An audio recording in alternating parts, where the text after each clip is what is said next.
नमस्कार साथियों, सुगम विद्या क्लासेज में आप सभी का हार्दिक स्वागत है। कई सारे दोस्तों को पिछले कई दिनों से कमेंट भी आ रहे थे कि हमें एयरफोर्स के बारे में डिटेल नोटिफिकेशन समझाया जाए। तो चलिए आज हम एयरफोर्स के बारे में जो जिसका भी न्यू वैकेंसी आई है फर्स्ट बैच 2026 की, यानी जो आपका बैच होगा इसकी जो वहाँ पर ज्वाइनिंग होगी वो कब होगी, आपकी फर्स्ट बैच माना जाएगा और वो कब होगी 2026 के अंदर होगी। ठीक है, तो उसके बारे में पूरा वो डिटेल नोटिफिकेशन है वो आज हम देखेंगे, जिसके अंदर हम पूरे एक एक करके देखेंगे कि आपका रजिस्ट्रेशन डेट यानी ऑनलाइन आप फॉर्म भरेंगे वो फॉर्म आपके कब भरे जाएंगे वो भी हम जानेंगे। उसके साथ में आपके एग्जाम कब होंगे, आपके एडमिट कार्ड कब आएंगे, साथ ही उसका रिजल्ट कब तक आएगा और उसका फिजिकल स्टैंडर्ड क्या है वो भी हम पूरा अच्छे से जानने की पूरी कोशिश करेंगे। और साथ में मेडिकल के बारे में भी हम जानेंगे, यानी जो आपके स्टार्टिंग से यानी ऑनलाइन रजिस्ट्रेशन से लगा करके ज्वाइनिंग डेट तक हम पूरा एक एक करके पूरी डिटेल वीडियो बनेगी। तो आप हमारे साथ में लास्ट तक जुड़े रहिए। तो चलिए दोस्तों, हम एक एक करके पूरा इसे जानते हैं। तो ये वैकेंसी है वो किसने निकाली है, भारतीय वायुसेना यानी इंडियन एयरफोर्स ने निकाली है। और ये साल में 2 बार वैकेंसी निकलती है। कितनी बार निकलती है? एक साल में 2 बार, यानी इसके 2 बैच होते हैं। जो एक तो बैच होता है वो पहले यानी इसकी वैकेंसी यानी इसके फॉर्म आते हैं मार्च के आसपास में आ जाते हैं और इसके रजिस्ट्रेशन और ये लगभग 15 मार्च के आसपास स्टार्ट हो जाते हैं और इसकी एग्जाम है वो मई या जून में हो जाती है। और जो दूसरा फॉर्म होता है जिसकी वैकेंसी जो भी निकली है वही है। तो यानी एक साल में कितने बैच होंगे? 2 होंगे। जैसे भी 2025 में था तो जो सेकंड बैच था उसका भी रिजल्ट है वो भी कुछ दिन पहले आ चुका है। तो यानी एक साल में ये तो आपको पता चल गया कि ये कितनी वैकेंसी निकालते हैं। एक साल में 2 बैच की वैकेंसी निकालते हैं। तो चलिए ये भी हम जानते हैं कि ये कौन सी वैकेंसी है आपकी। तो ये वैकेंसी निकाल दी है भारतीय वायुसेना ने। यदि आप इसका जो पूरा डिटेल नोटिफिकेशन दिया है, यदि आप इसकी पीडीएफ देखना चाहते हैं तो आप इसकी कहाँ से डाउनलोड कर सकते हैं? CASB की ऑफिशियल वेबसाइट पे। और वो वेबसाइट है वो आप हमारे कमेंट सेक्शन में देख सकते हैं। तो यहाँ पर जो अनमेरिड यहाँ पर मेल के लिए यहाँ पर अप्लाई कर सकते हैं। पहले यहाँ पर जो कोविड-19 से पहले यानी और जो अग्निवीर था इससे पहले ये वैकेंसी थी केवल मेल कैंडिडेट के लिए होती थी। यानी केवल इसके अंदर जो बॉयज होते थे यानी लड़के होते थे जो भी वो भी कैसे अनमेरिड यानी जिसका विवाह नहीं किया हुआ होता था वही केवल इसके लिए अप्लाई कर सकते थे। लेकिन ये अग्निवीर आने के बाद में यहाँ पर जो लड़कियां हैं वो भी इसके लिए फॉर्म अप्लाई कर सकती हैं। लेकिन वो कैसे होने चाहिए? अनमेरिड। ठीक है, ये इनटेक है वो फर्स्ट 2026 है और ये किस कौन सी स्कीम के तहत है? अग्निपथ स्कीम के तहत है। इसके बाद में हम देखते हैं इसके ऑनलाइन रजिस्ट्रेशन डेट्स। क्या देखेंगे? ऑनलाइन रजिस्ट्रेशन डेट्स, यानी इसके फॉर्म है आप कब से भर सकते हैं। तो इसके फॉर्म स्टार्ट होने वाले हैं 7 जनवरी 2025 से स्टार्ट होंगे। कब से दोस्तों स्टार्ट होंगे? 7 जनवरी 2025। और ये कब तक चलेंगे? 27 जनवरी 2025 तक चलेंगे। तो आपको ऐसे बिना लास्ट डेट का इंतजार किए हुए या तो आपको जल्दी से फॉर्म है वो अप्लाई कर देना। यानी 7 तारीख के आसपास में इसके फॉर्म स्टार्ट हो रहे हैं, यानी 7 को स्टार्ट हो रहे हैं तो आपको 10 तक फॉर्म है वो अपना भर देना है। नहीं तो लास्ट में क्या होता है कि डिफेंस की वेबसाइट में थोड़ी समस्या रहती है कि लास्ट तक जैसे ही आप जाएंगे तो वहां तक आपको जो फॉर्म वगैरह भरने में, क्योंकि इसके डॉक्यूमेंट वगैरह बहुत सारे अपलोड करने होते हैं तो उसमें भी समस्या रहती है जो सही से वो अपलोड नहीं हो पाते हैं। तो आपको बिना लास्ट डेट का इंतजार किए हुए जल्दी से आपको फॉर्म अप्लाई कर देना है। तो आपने एक काम हो गया फॉर्म अप्लाई करने का। जैसे ही आप रजिस्ट्रेशन कर देंगे तो आपका एक तो ये चिंता खत्म हो जाएगी कि बिल्कुल आपको रजिस्ट्रेशन करना है। उसके बाद में आप सेकंड आपकी समस्या आती है कि एडमिट कार्ड। तो आपके एडमिट कार्ड है वो कब तक आएंगे? तो आपने जिस भी नंबर पर है आपने जैसे रजिस्ट्रेशन करेंगे तो वहाँ आपके मोबाइल नंबर मांगेगी और ईमेल आईडी। तो जो भी आप ईमेल आईडी या फिर मोबाइल नंबर डालेंगे तो उसकी जब जैसे ही एडमिट कार्ड आने वाले होंगे तो उससे लगभग आपको 72, हाँ 48 या 72 घंटे के आसपास में आपको मेल आपके पास में आ जाएगा या फिर एसएमएस आ जाएगा। और उसकी जगह आप लगभग 2 से 3 दिन के अंदर फिर आप उसे डाउनलोड भी एग्जाम से 2-3 दिन पहले डाउनलोड भी कर सकते हैं। और आपकी ऑनलाइन एग्जाम है वो कब होगी? ऑनलाइन एग्जाम डेट्स फ्रॉम 22 मार्च 2025, यानी 22 मार्च 2025 से आपके इसकी ऑनलाइन एग्जाम है वो भी आपकी स्टार्ट हो जाएगी। और ये जो एग्जाम है इसका मोड क्या रहेगा? ऑनलाइन, यानी आपका जो भी पेपर होगा वो कंप्यूटर के ऊपर होगा और आपको इस पेपर को वहां पर सॉल्व करना होगा। ठीक है, तो ये तो हो गया आपके रजिस्ट्रेशन डेट्स और आपकी ऑनलाइन एग्जाम कब है।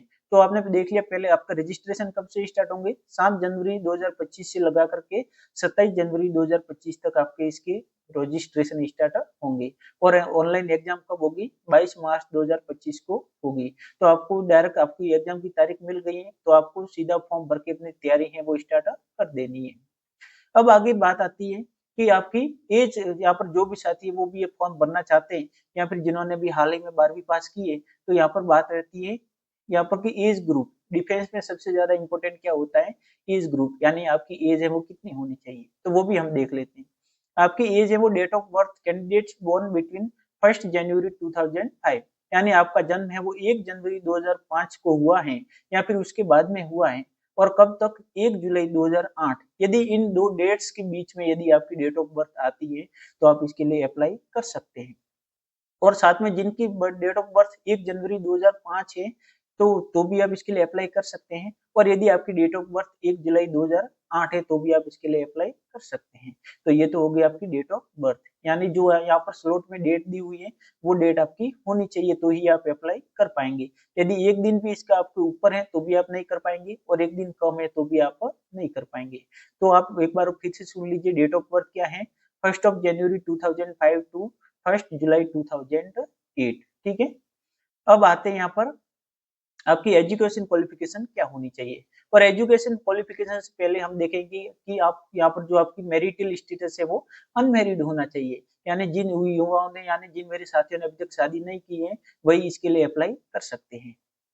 नेक्स्ट यहाँ पर आता है एजुकेशन क्वालिफिकेशन, यानी आपकी है वो शैक्षणिक योग्यता क्या होनी चाहिए। तो यहाँ पर शैक्षणिक योग्यता के लिए यानी एजुकेशन क्वालिफिकेशन यहाँ पर दो कैटेगरी में वैकेंसी डिवाइड की गई है। पहला यहाँ पर है साइंस सब्जेक्ट, यानी जिन मेरे साथियों के साइंस सब्जेक्ट है यानी विज्ञान स्ट्रीम में, तो उनके क्या होना चाहिए, 12वीं है वो विज्ञान से पास होनी चाहिए। साइंस का मतलब ये होता है कि जिन आपकी जो 12वीं में सब्जेक्ट है, एक तो फिजिक्स होनी चाहिए, केमिस्ट्री होनी चाहिए और साथ में मैथ्स होनी चाहिए, यानी मैथ इसके अंदर जरूरी है, मैथमेटिक्स, फिजिक्स और साथ में इंग्लिश का भी होना बहुत जरूरी है। और आपके ऑल ओवर जो मार्क्स है, यानी जैसे 12वीं कक्षा है तो उसके अंदर आपके ऑल ओवर परसेंटेज कितने होने चाहिए, 50% होने चाहिए। और साथ में जो अंग्रेजी यानी इंग्लिश के अंदर आपके अलग से 50% उस सब्जेक्ट के अंदर होने चाहिए।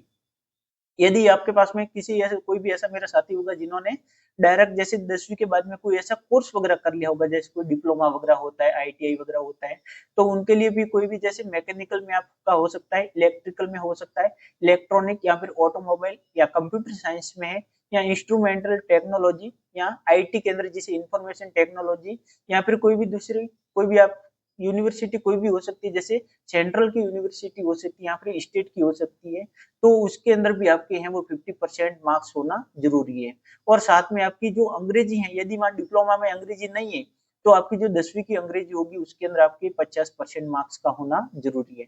तो आपको सीधा सा समझ जाना है कि जो भी आपके पास में डिप्लोमा या 12वीं है उसके अंदर मिनिमम मार्क्स है वो 50% होने चाहिए, यानी 49.9% है तो भी आप इसके लिए अप्लाई नहीं कर पाएंगे। आपको पूरे एकदम कितने होने चाहिए, 50% होने चाहिए। ठीक है। ये तो हो गई आपके साइंस सब्जेक्ट की। और जिन साथियों के अदर देन साइंस, यानी दूसरी कैटेगरी कौन सी होती है, अदर देन साइंस, यानी पहले अग्निवीर से पहले वैकेंसी दो कैटेगरी में आती थी, एक तो एक्स ग्रुप जिसे टेक्निकल बोलते थे और वाई ग्रुप जिसे नॉन टेक्निकल बोलते थे। तो यहाँ पर अदर देन साइंस में क्या है कि आपके कोई भी सब्जेक्ट जैसे कौन सी होनी चाहिए, यहाँ पर 12वीं में जैसे आप आर्ट्स वगैरह है या कॉमर्स है तो आप अदर देन साइंस में अप्लाई कर सकते हैं। यदि आपके पास में मैथ्स सब्जेक्ट है तो आप साइंस कैटेगरी में अप्लाई कर सकते हैं। इसमें भी वही क्वालिफिकेशन है कि आपकी 12वीं के अंदर कितने होने चाहिए, 50% मार्क्स, और साथ में इंग्लिश में भी आपके 50% मार्क्स का होना जरूरी है। ठीक है। ये तो हो गए आपके जो यहाँ पर एजुकेशन क्वालिफिकेशन। फिर उसके बाद में आती है आपकी मेडिकल स्टैंडर्ड, इसके लिए क्या होने चाहिए। मेडिकल स्टैंडर्ड के लिए आपको यहाँ पर कुछ एक जो पॉइंट है वो आपको फॉलो करने हैं। पहला है आपकी हाइट, आपकी हाइट होनी चाहिए, जो मेल कैंडिडेट है उनकी हाइट 152 सेंटीमीटर होनी चाहिए। कितनी होनी चाहिए, 152 सेंटीमीटर। और जो फीमेल है, यानी जो फीमेल्स यहाँ पर जो गर्ल्स इसके लिए अप्लाई करेगी उनकी भी हाइट के अंदर कोई भी डिफरेंस नहीं है, उनके लिए भी एक जैसी है 152 सेंटीमीटर। लेकिन जो मेरे साथी उत्तराखंड या फिर जो हाई जो हिली एरिया से आते हैं उनके लिए यहाँ पर 5 सेंटीमीटर की छूट है और उनके लिए 147 सेंटीमीटर है, तो वो भी इसके लिए अप्लाई कर सकते हैं। नेक्स्ट हम बात करेंगे यहाँ पर हाँ आपके वेट के बारे में।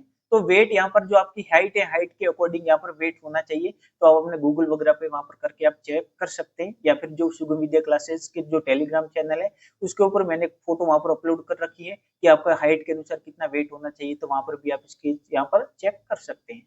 फिर अब बारी आती है चेस्ट की, आपका जो सीना है वो कितना होना चाहिए। तो जो मेल कैंडिडेट है उनके जो चेस्ट है वो यहाँ पर होना चाहिए 77 सेंटीमीटर, यानी जब वो केवल ऐसे नापेंगे तो आपका जो सीना है वो कितना होना चाहिए 77 सेंटीमीटर। और साथ ही आपको 5 सेंटीमीटर आपका सीना है वो एक्सपेंशन होना चाहिए, यानी उसके अंदर फुलाव होना चाहिए, ठीक है। और यहाँ पर जो फीमेल है उनके लिए जो चेस्ट की यहाँ पर कोई भी यहाँ पर, हाँ, the chest wall should be propagated and should be with minimum range expansion of 5 centimetre.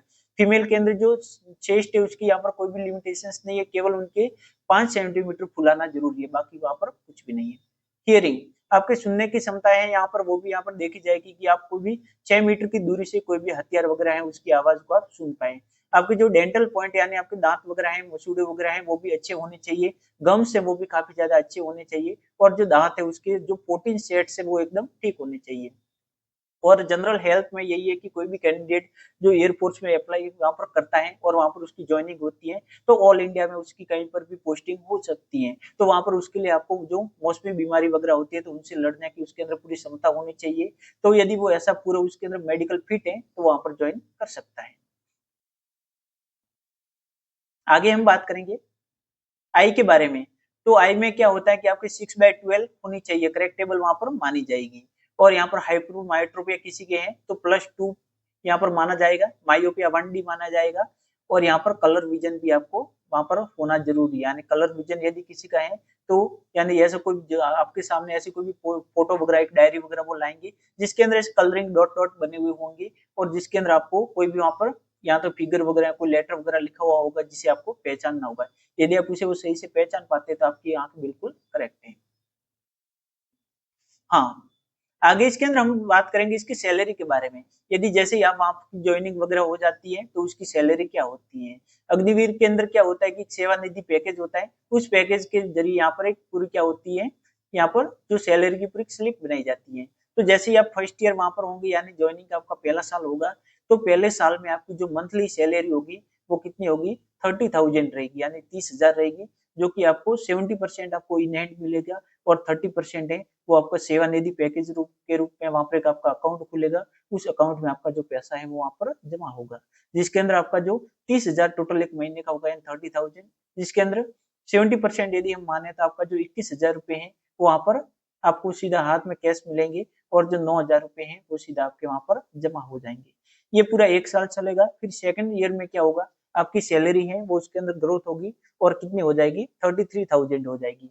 यानी सेकंड साल में यानी दूसरे साल में आपको यहाँ पर कितनी सैलरी मिलेगी, हर महीने आपको 33,000 मिलेगी, जिसके अंदर आपको इन हैंड मिलेगी 30,100 रुपए और 9,900 रुपए आपके क्या हो जाएंगे सेवा निधि पैकेज है उसके अंदर आपके जुड़ जाएंगे। और गवर्नमेंट की ओर से भी जितने आपके कटेंगे यानी 30% आपका, और जो जितना का जितना आपकी जो सैलरी से कट रहा है जमा होता है उतना गवर्नमेंट भी उसके अंदर आपको क्या करेगी, हेल्प करेगी। थर्ड ईयर में आपका क्या होगा, वहां पर जो आपकी सैलरी है वो इंक्रीज होकर के कितनी हो जाएगी 36,500 हो जाएगी। और आपको इन हैंड कितनी मिलेगी 25,500 मिलेगी, 550। और उसके अंदर आपका जो अकाउंट के अंदर कितना वहां पर जो आपका सेवा निधि पैकेज है उसके अंदर 10,950 रुपीज वहां पर आपके जमा हो जाएगी। और इतना का इतना पैसा गवर्नमेंट की ओर से भी वहां पर हर महीने जमा होता रहेगा।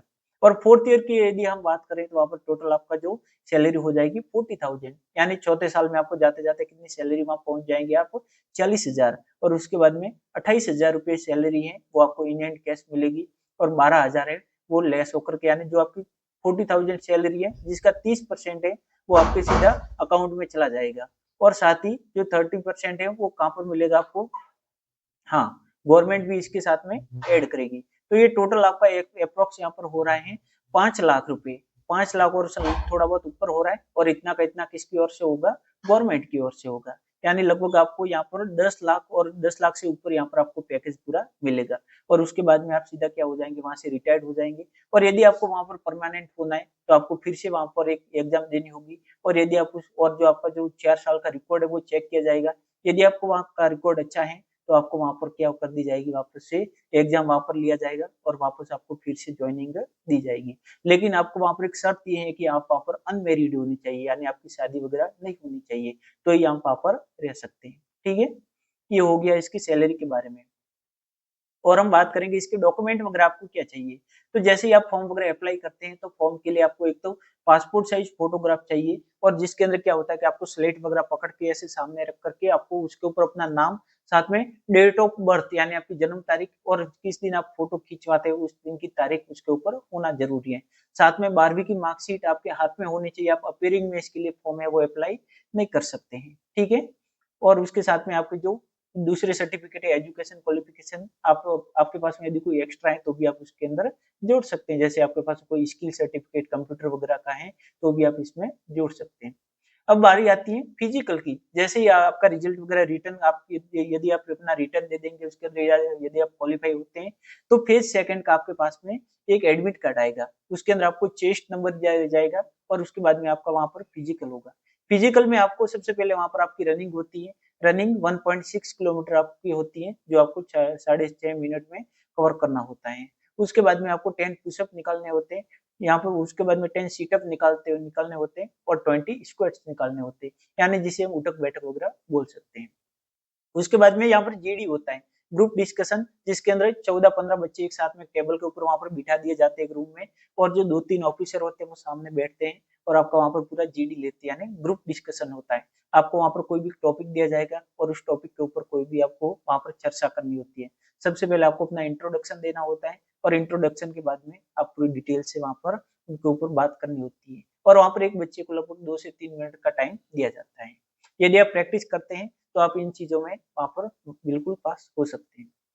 तो आज की हमारे साथ में यही जानकारी थी। यदि आपको और भी इससे रिलेटेड कोई भी डाउट वगैरह है या और भी आप नई चीज जानना चाहते हैं तो आप यदि हमारे कमेंट सेक्शन में कमेंट करेंगे, और इसके अंदर यदि आप कमेंट वगैरह करेंगे तो हम जो हमारे नए टॉपिक है या जो भी आप जानना चाहते हैं उसके बारे में हम और अगला वीडियो जरूर लाएंगे।